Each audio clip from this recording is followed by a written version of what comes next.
The path to greatness can be a journey. Sometimes it's not a well-lit road.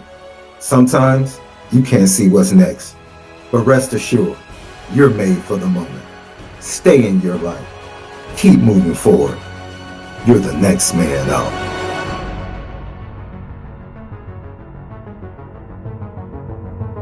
What's up, everybody? Welcome in. Next man up right here. I'm Shaun Davis, recruiting analyst for Irish Breakdown, co-host of the Lefty podcast. And on this episode of Next Man Up, we are pleased to welcome in the 18th commitment in the 2027 Fighting Irish recruiting class, none other than Jackson Vaughn. Jackson, thank you for joining us on Next Man Up. Thank you for having me. Where or when did you fall in love with the game of football? So that's a good question. I would say around the age of maybe 13, 14. So here pretty recently, but at first it was basketball and baseball were always my favorite, and football was kind of last. But just as I grew older and I saw it was pretty good, I just started to love the game more and more. And so is there a particular moment where you can say that was the moment I knew that I loved the game of football? I would say maybe just going to all these camps in 8th grade and getting a couple offers and getting to compete against, top ranked guys now while I was still young. 8th grade, you're going to camps, you're falling in love with the game, or you falling in love with the game. And then there's a decision, and I'm sure it was a family decision of where you were going to attend high school. How did it end up being Bergen Catholic? I would say just what Bergen Catholic provides in the classroom, and then on the football field. I wanted to go somewhere where I could play high level football, and not just be the big fish in a small pond, but play alongside other good players that are going to push me and get me better. And I feel like Bergen was the best school for me to do that. Now, did you go to Bergen with the intent of continuing to play multi-sports or being a multi-sport athlete, or were you just strictly focused on football at that time? I kind of knew it was football, but I was open-minded. But yeah, I kind of knew it was football. So take me into that first practice. Did you immediately did they put you on the freshman team immediately, or were you trying to get up to varsity as a freshman? So I was trying to get up to varsity at first. The first couple practices I was with freshmen. I got moved up shortly before we put on pads, so ETA stuff. And then from there, my first padded practice, the first play I got my butt kicked, and then from there we just kept going up. So it was funny that your dad, when I was speaking with him, there's a word he used that I thought was absolutely amazing and stood out when he described you as a savant of the game. And hearing you talk about your progression from the freshman team and then going up to varsity right before everything got kicked off and then getting your butt kicked in your first couple of reps. What is it about the game that seems so natural, or some might say so easy for you? Of course, we know the game of football is nowhere near easy, but what is it about your makeup, or what are you gifted with that you think makes your ability to grasp the next level of what you're trying to attain?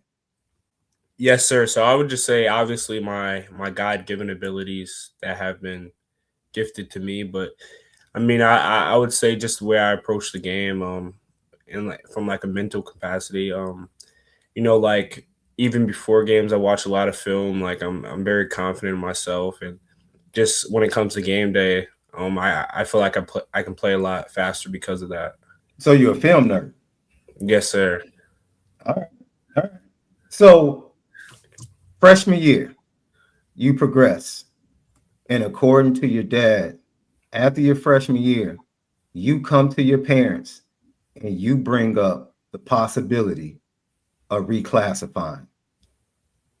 What made you think about that, or even broach that subject in the offseason after your freshman year, for you to even feel confident enough that it could be a possibility for you to bring it to your parents?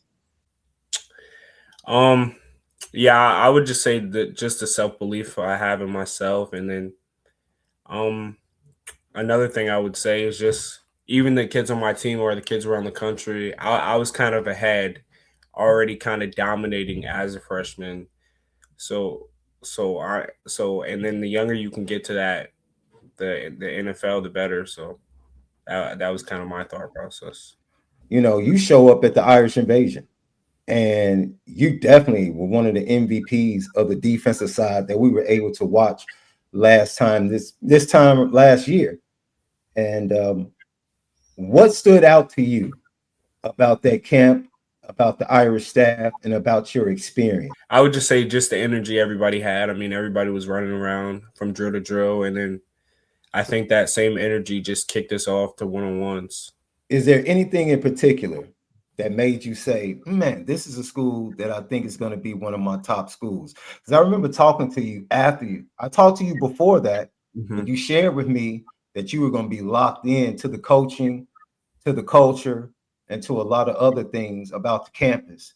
But when you left, did it meet your expectations or did it exceed your expectations? I would say it exceeded my expectations. I I knew what Notre Dame had to offer, but just seeing it in person and being able to be there and be able to get coached by some of those coaches was a good thing. Now, the person that you were coached by at the Irish Invasion, unfortunately, is no longer with the program. But just talk about that initial relationship with the former defensive line coach, Al Washington, and the imprint he left on you early in your recruitment and at the Irish Invasion. So I was the first 28 they offered or that he offered. So I mean that definitely meant a lot to me. And it was kind of early on in our connection where we were starting to build that bond and stuff. Are you really starting to think even deeper and having conversations after you go through your visits last off season? Are you having deeper conversations with your parents about the possibility of reclassifying at that point? So yeah, so it was kind of a conversation that was picked up and dropped a little bit. I mean, there'd be spans where I was heavy on it, where this is kind of the direction I wanted to go, and then there was times where I wanted to wait it out and see how my sophomore season went, and there so yeah. I mean, yeah, there were a lot of different times where I was here or there, but yeah, I So just it seems like you would pick it up, lay it down, pick it up yeah again. How are your parents reacting to this? yeah. So they were going to support me whatever direction I wanted to go in. We were Mm-hmm. just weighing the pros and cons, and once we finally got to here pretty soon, once we finally got to get out to these different programs and get their thoughts on it and hear what they had to say, I felt like it just helped all of us. And all of a sudden, the attention ramps up in your recruitment, and it's coming at you fast. Were you thinking about cutting down your schools after your sophomore season, or you were trying to make that type of decision before you started your sophomore season? Uh, I was just letting it play out. I mean, my thinking is like you'll know who wants you and go where you're wanted. So that's kind of how I approached it, and yeah, that allowed me to not have to worry about it too much. So that leads me to something perfectly that a phrase that I know means a lot to you. Pay attention to consistency. Talk about that. That's something that your dad shared with you as you went into the depths of this recruiting process. What does that phrase mean to you and how have you used it to be able to navigate through the recruiting process? Yeah, just like I said earlier, you'll be able to tell who wants you and go where you're wanted.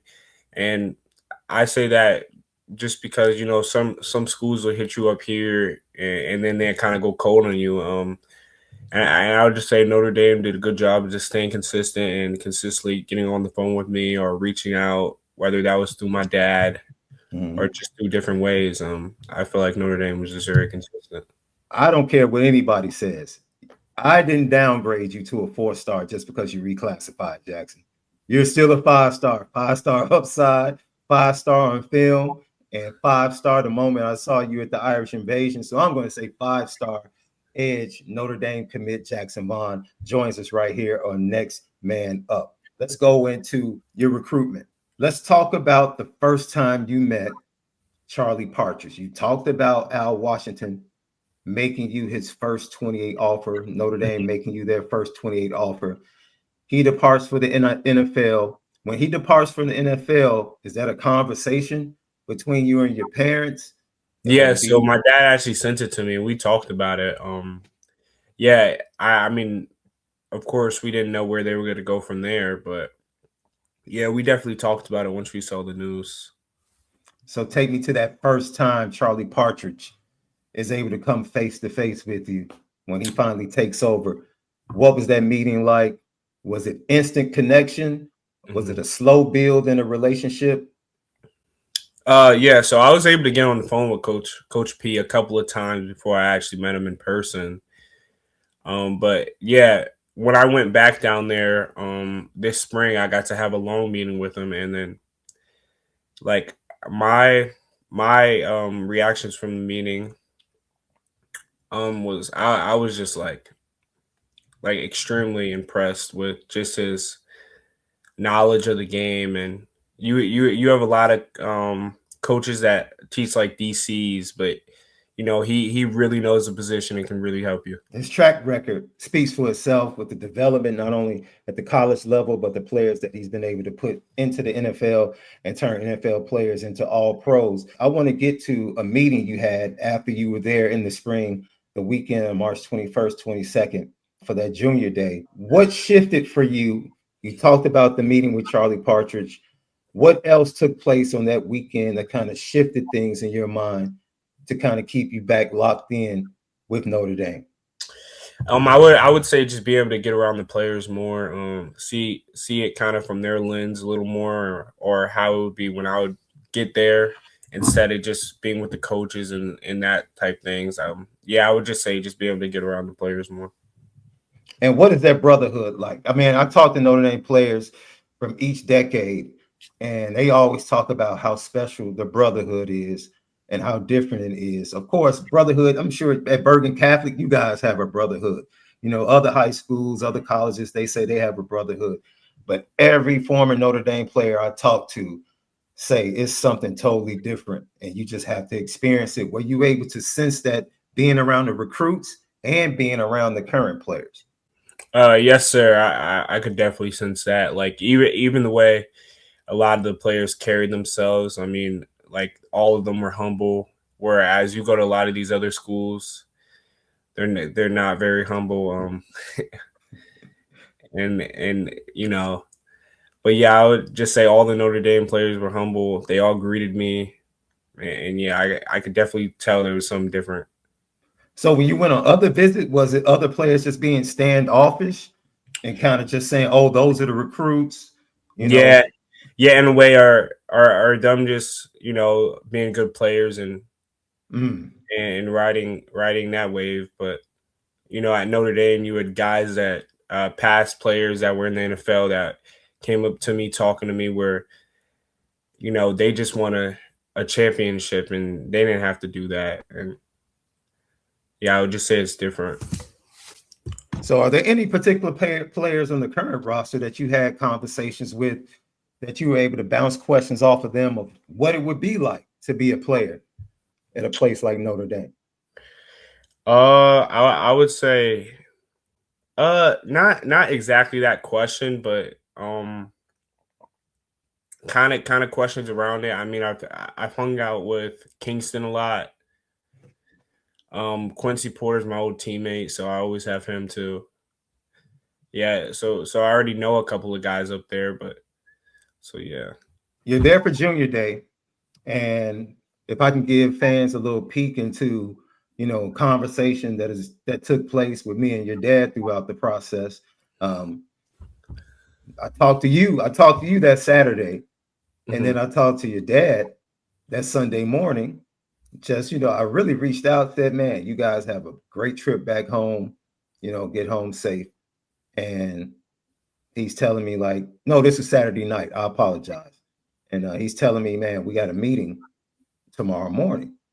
And I was like, oh, okay. Of course, anytime I hear that, I'm like, wait a minute, is he about to pull the trigger? Like, of course, that popped in my mind. I'm like, man, is he about to pull the trigger and commit? And lo and behold, as time went on, you guys alerted me to uh, a conversation that was had with the coaches, just bouncing some things off. And then we find out that you guys were talking to them about the possibility of reclassifying. So take us inside a little bit inside of that conversation and that meeting, how it went. Was it strictly about the possibility of reclassification, or were there other things that you guys were able to discuss and talk about? Yeah, I mean, we kind of talked about it all. Obviously, the main points would be me reclassifying, and in from us being on a time crunch. Yeah, that was kind of the main topic. But yeah, we talked about it all. And I'm sure you had similar conversations with some of your other schools that were your finalists. Yes, sir.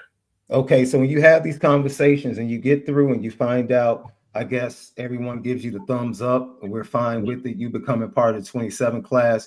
What's that final conversation like? Yeah, so I would just say along the process, like I said earlier, just getting out to speak to these different schools, and hearing their opinions on it, my confidence kind of grew over time. And as the time went on, I kind of got more and more confident behind my decision of wanting to go up to 27. So, like by the time it was time to make it official, I was pretty fired up and confident and just excited to get the news out. So now you come back for the blue and gold weekend. Were you scheduled to come back originally for the blue and gold weekend, or was that something you just added to your I think schedule? it was something I added. And what made you add that to the schedule? Was it something that you felt like you missed on your junior day? Of course, because it was a large contingency of guys that showed up for the junior day. Did you want a different experience during the blue and gold weekend, or did you think you could get something different out of that particular visit? Yeah, just trying to soak it all in. See if I can grab anything different.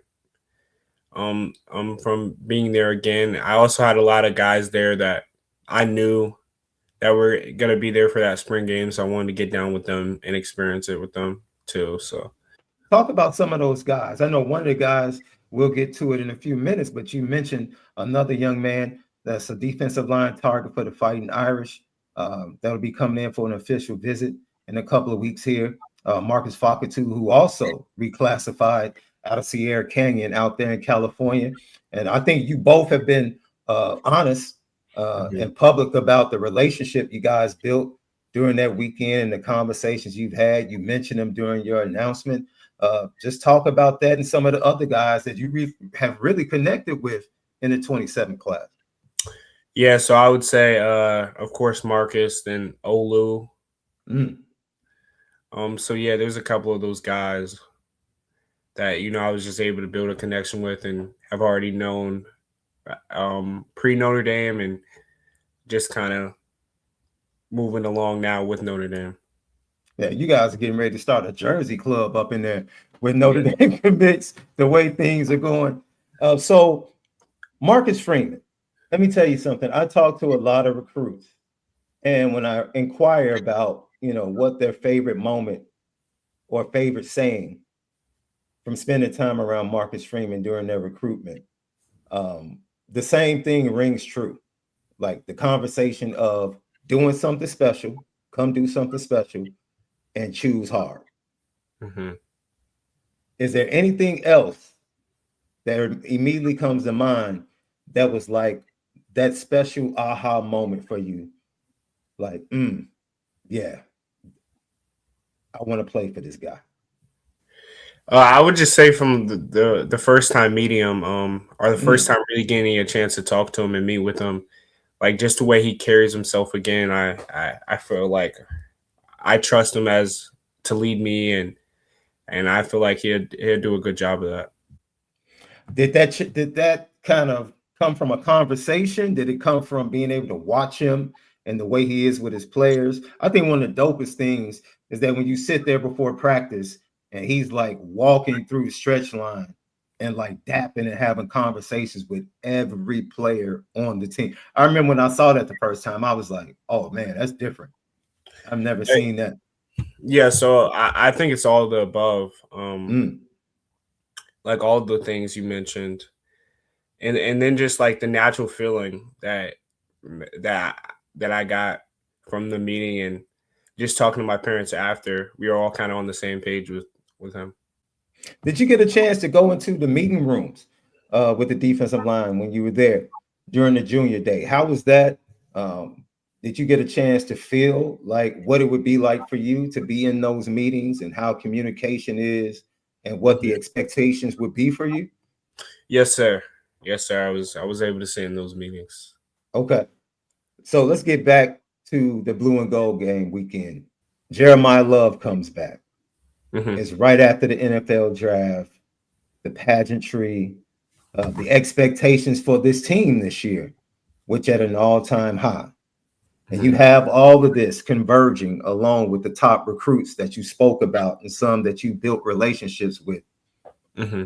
And then there's another Sunday meeting during the blue and gold weekend. Yes, Take sir. us inside that meeting and what was that particular meeting about? Similar to the first meeting, just a lot more kind of direct in a way, or we were kind of towards the ending of it all.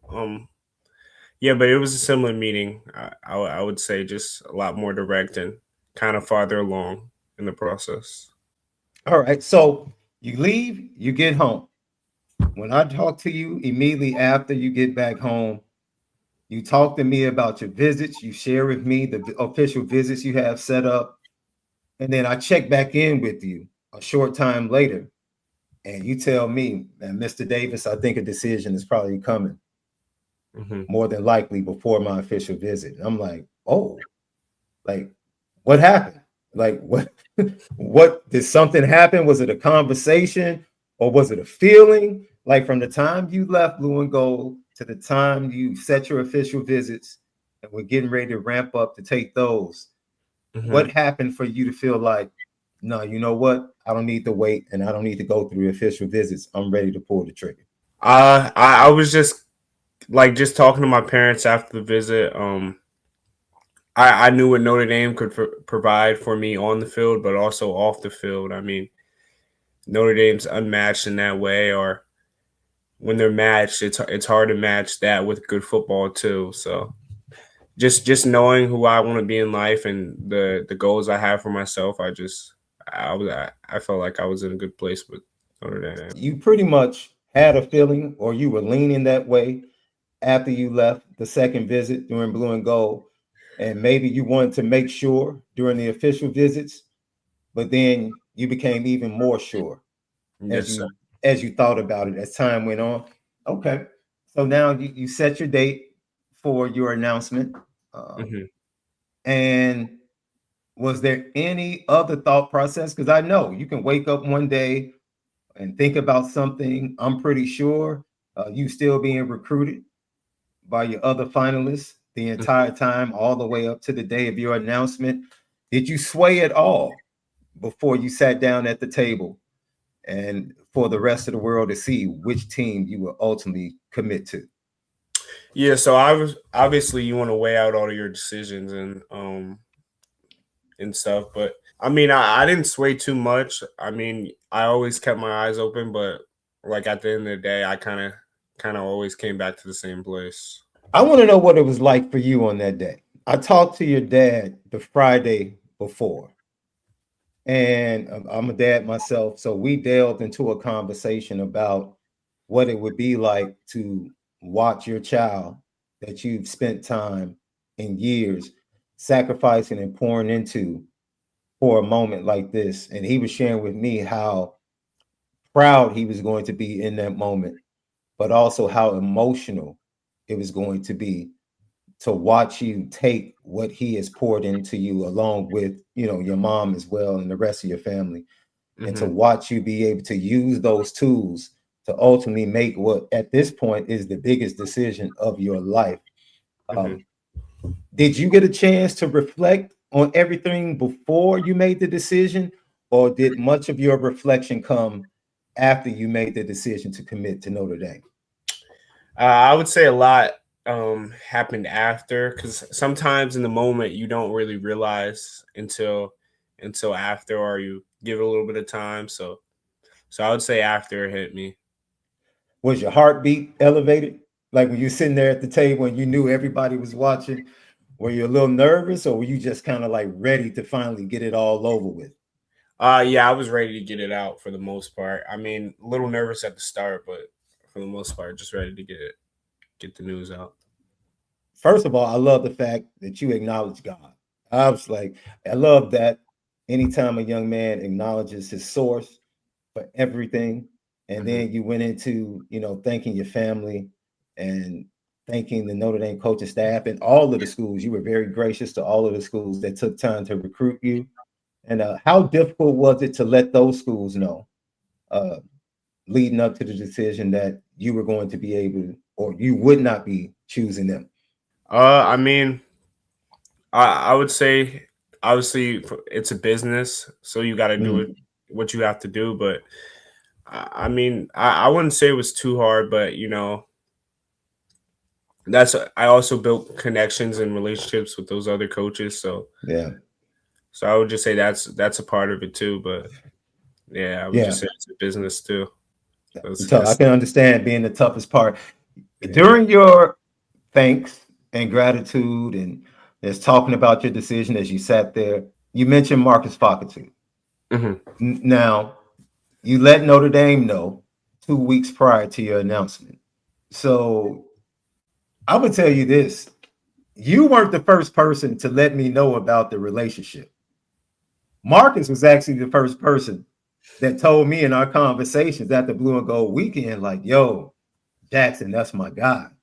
Like, we spent a lot of time together Hmm. talking about just reclassifying and everything and the process. And then when you confirm the relationship and the bond, what inspired you to kind of mention him in the midst of that?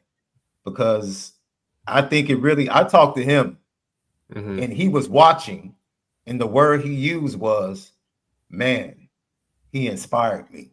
Yeah, I mean, Marcus, that's my guy. So whatever I can do to get him over here is what I'm gonna Mm. try to do.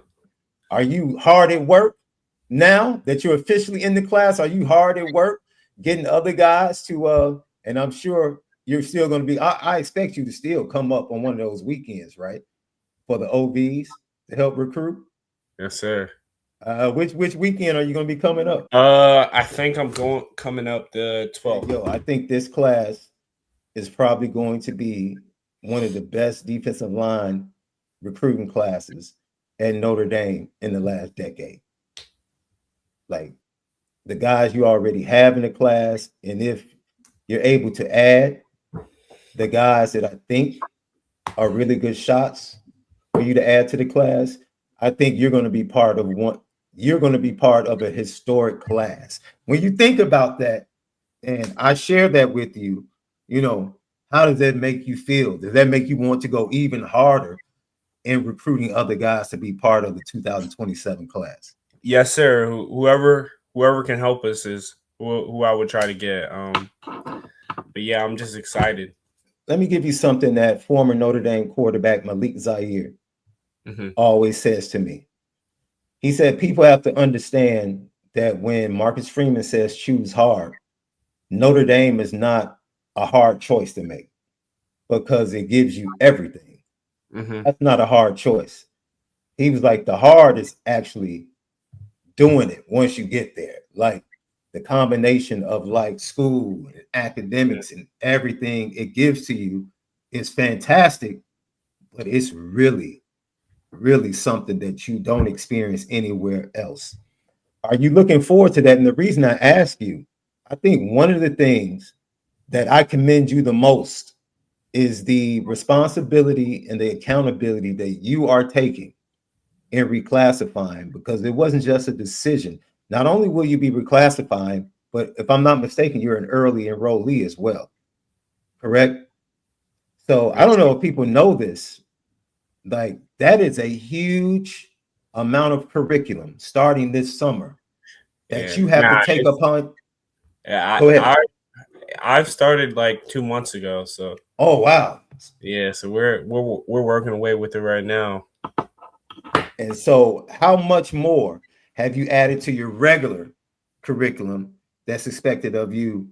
What is that like? Like, is it weekends? Is it late nights? Extra classes online? How are you going Yeah, about that? And so I'm sure Bergen Catholic is working along with you and your parents to help you facilitate that. yeah, so it's a lot of online stuff. But I would just say just managing my time well and just Mm. getting on a routine.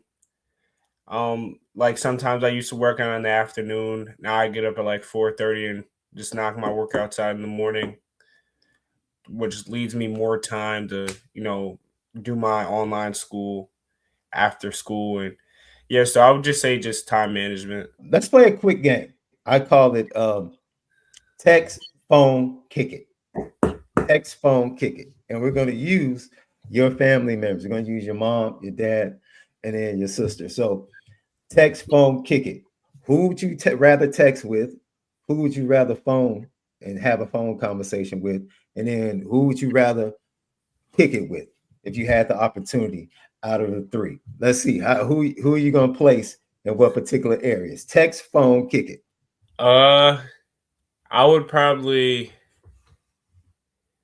text my, ooh, text my, text my mom, call my dad, and then kick it with my sister.